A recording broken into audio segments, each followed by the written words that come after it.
well, mama's over there, and I'm safe there, but I'll cut that one on, and over here, she might be a little jealous of mom. I'm shutting that breaker down. One of the harsh things that men do is to shut it down, to shut themselves down emotionally to their wives, okay? And decide that I'm not going to give you me. I'm not going to give you my thoughts. I'm not going to give you my perspective. I'm not going to give you my heart.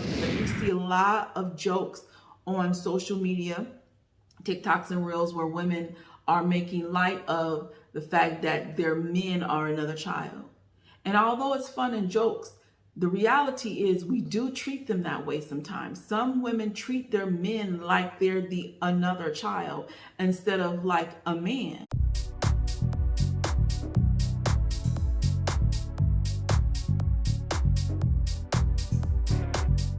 Welcome to Becoming with Angelina Watkins, where we are turning dreamers into believers and doers.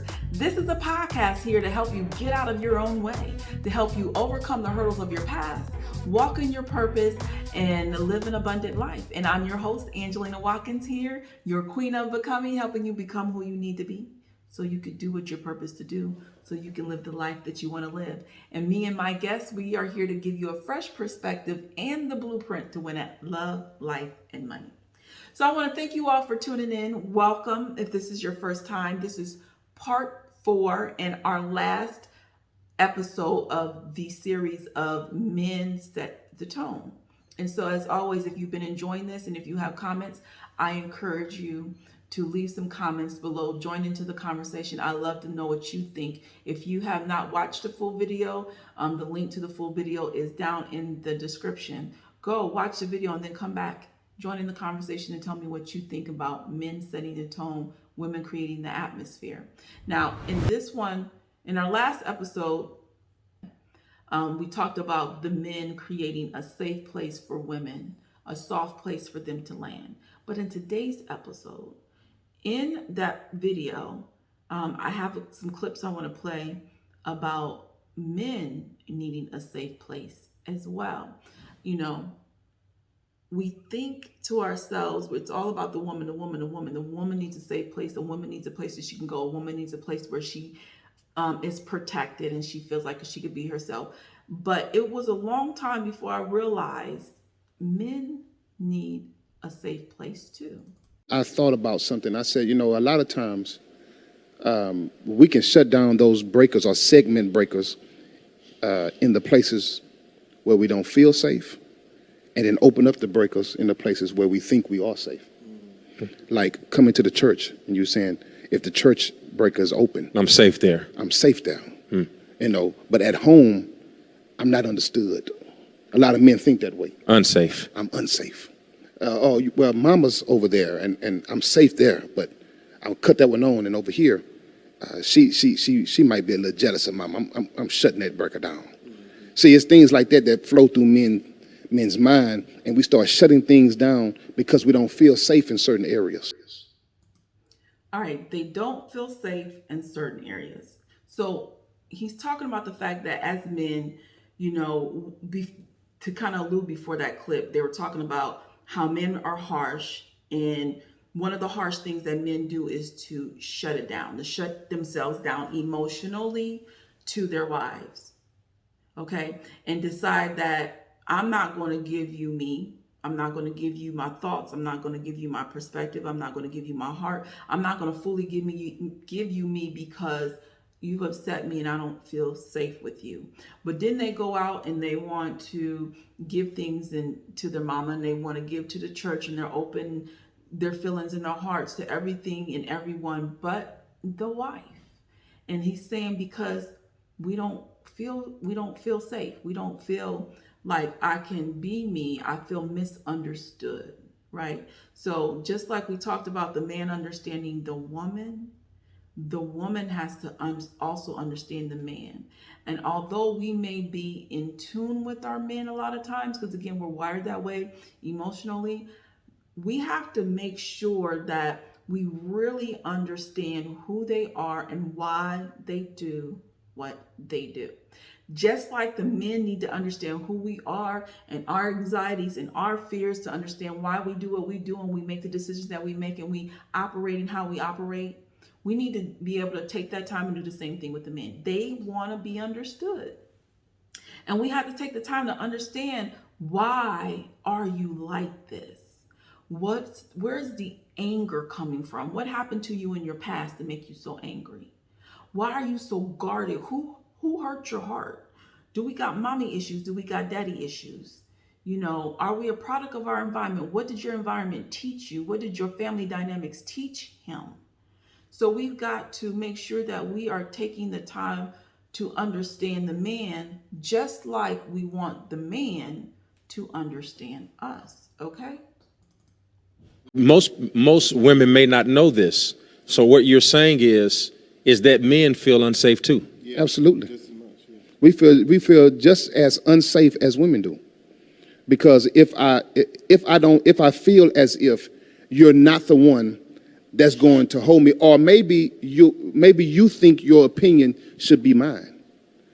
And maybe you think that the way you think about something should be the way I perceive it.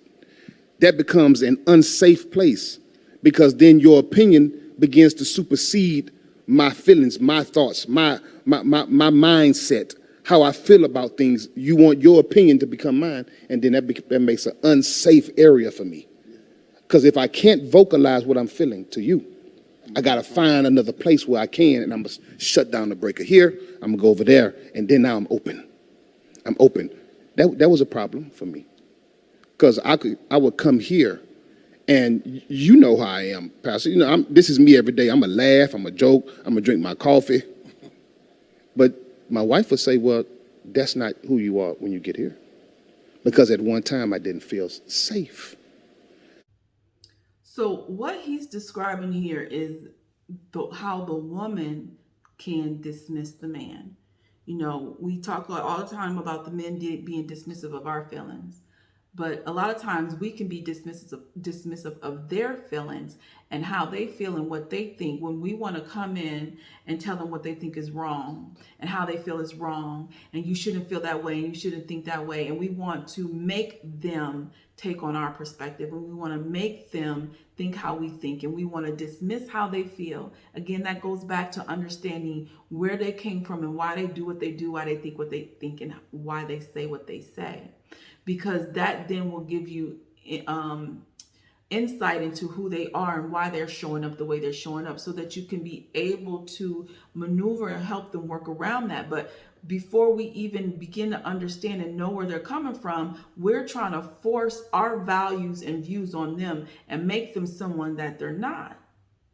Okay? We want to force who we are and what we believe to be true on them. And it's not to say that we're not right, or that it's not true, or that we shouldn't enlighten them. But there's a way to enlighten people, not forcing your opinion on them and telling them what they should do and treating them like they're dumb and treating them like they're nobody and like they're nothing. And oh my God, I got to make all the decisions. Like, we see a lot of jokes on social media, TikToks and Reels, where women are making light of the fact that their men are another child. And although it's fun and jokes, the reality is we do treat them that way sometimes. Some women treat their men like they're the another child instead of like a man. And then we wonder why they feel misunderstood and why they feel dismissive. And then they shut down at home and don't open up and give to us. But then we're looking at them, like he said, as the one, how you act when you go to work and at church and stuff, that's not how you act at home. So now we're looking at them sideways. You being fake. No, they're really not being fake. They're happy and feel safe at church and at work and amongst the other people who treat them like they're someone. But they shut down and are someone different at home because they can't be who they are because of how you treat them. So we've got to be able to understand and know our men and create that safe place for them. So then I had to learn how to maybe step away from this breaker, leave this breaker open, take a chance and open that breaker back up, and then assert myself in that area. A little bit more, yeah. Assert myself in that area.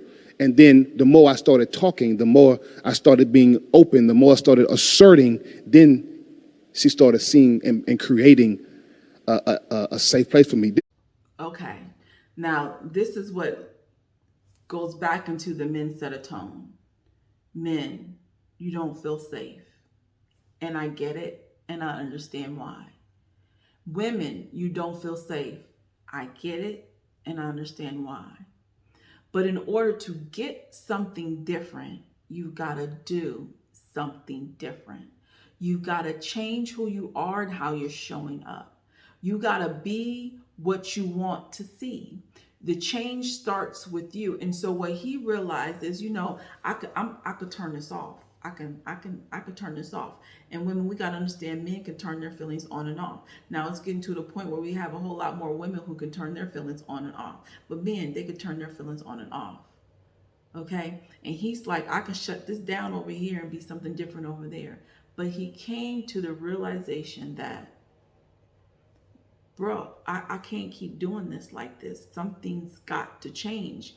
And it has to start with me. Let me open up. Let me be a little bit more vulnerable and see what happens. And that's where some of you have to start taking a chance. Those of you out there who are guarding your heart, you are standoffish, you isolate yourself, you are emotionally unavailable. There's no emotional intimacy with you at all. You got that wall up. In order to tear down the wall, you've got to be willing to do something different. You might be scared and you might feel like this is not a safe place, but you have to slowly open yourself up to being more vulnerable. And what does that look like? It looks like you just sharing your day of what happened and seeing, how that goes. It looks like you expressing how you feel, knowing that you might not get the reaction that you're looking for. It's being able to say, I'm going to have the courage to go ahead and use my voice and say what I want to say and say how I'm feeling, even though I know I might not get the response I need. He might be dismissive, but I'm going to take a chance because I myself can't keep these walls up. And I myself have to change something if I want something in this marriage and in this household and in this relationship to change. So my words to you today in this last episode is to be the change that you want to see. Let down the wall, begin to let down the wall. I'm not saying let it all down in one place, but slowly begin to let down the wall and let down the guard and allow yourself to be vulnerable with you and allow yourself to be vulnerable with your spouse so that you can be able to start to repair the relationship. And in this, you may be ready and they are not making the change. And I would encourage you to get some therapy, get some couple counseling, some marriage counseling, something to begin to help you all heal and repair from the damage that has been done to your marriage before you turn it off, before you say, I'm fed up, I can't do this no more, I've reached the point of no return. If you're still at the point where it is reconcilable, where you all both can learn how to communicate, you can learn some emotional intelligence and how to empathize and have compassion and understanding and be able to see other people's perspective. If it's not too late, go get the help you need. Go start developing yourself. Go start becoming who you need to be. Okay? And if you need help with that, then, you can always reach out to me. I do counsel people on becoming who they need to be to make their relationships work, whether it's in a marriage, at work, wherever it may be. Again, becoming who you need to be. Because you've got to be the change that you want to see. And the change starts with you. Because again, when you show up differently, they ain't got no choice but to show up differently. When you change how you're reacting, they ain't got no choice but to change how they're reacting. When he sets the tone, honey, she's gonna set the tone. When you change and you start setting that atmosphere, guess what? It's gonna change the tone. They work together. It's a win-win. All right? Where you are, it's not where you have to be. Your past does not define you. You define you. So heal, transform, and pursue you.